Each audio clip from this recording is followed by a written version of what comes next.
Hey everyone, it's your girl Pua again, here to help you navigate the world of real estate. In today's video, we're going to talk about loan assumptions and how they work when buying real estate. As you're shopping for homes, you may see listings that offer loan assumptions. So what is a loan assumption? A loan assumption is when a buyer takes over an existing mortgage of the seller instead of getting a whole new mortgage. It's a way for the buyer to save money on closing costs, possibly get an incredibly low rate, and can vastly improve their buying power. However, not all loans are assumable, and there are certain qualifications that must be met. Firstly, the seller's mortgage must have an assumable clause in the original loan documents. If the mortgage is not assumable, then the buyer will have to obtain a new mortgage. Secondly, the buyer must qualify for the loan assumption. The lender will evaluate the buyer's creditworthiness and financial stability to ensure that they are able to make the mortgage payments. If the lender does not approve the buyer for the loan assumption, then the buyer will have to obtain a new loan. Thirdly, the terms of the existing mortgage will remain the same for the buyer. So this means the interest rate, monthly payment, and remaining balance will be the same as the seller's current mortgage. This can be an advantage or disadvantage depending on the current market conditions. So here's an example to help illustrate how loan assumptions work.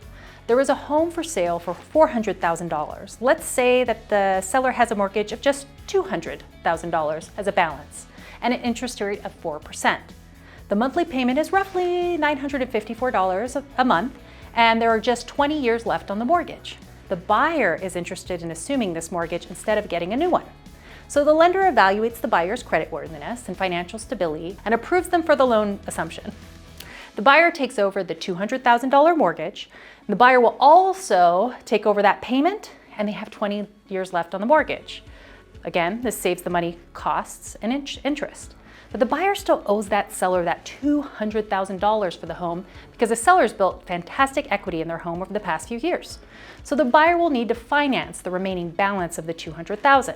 So there are several ways that buyers can finance the remaining balance, including cash. Now this is the most straightforward approach. The buyer has enough cash on hand, they can pay the remaining balance in cash, and then that's that. Personal loan.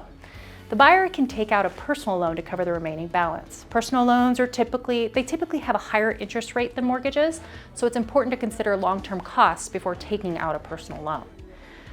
They can get a second mortgage. The buyer can take out a second mortgage to cover the remaining balance. This is also known as a home equity loan or a home equity line of credit, a HELOC.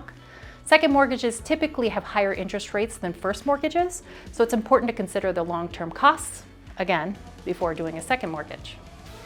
Seller financing is also an option, and that's what I've done in the past. So if the seller is willing to carry the remaining balance, you'd create kind of a seller with the loan. It's called a seller carryback or seller financing.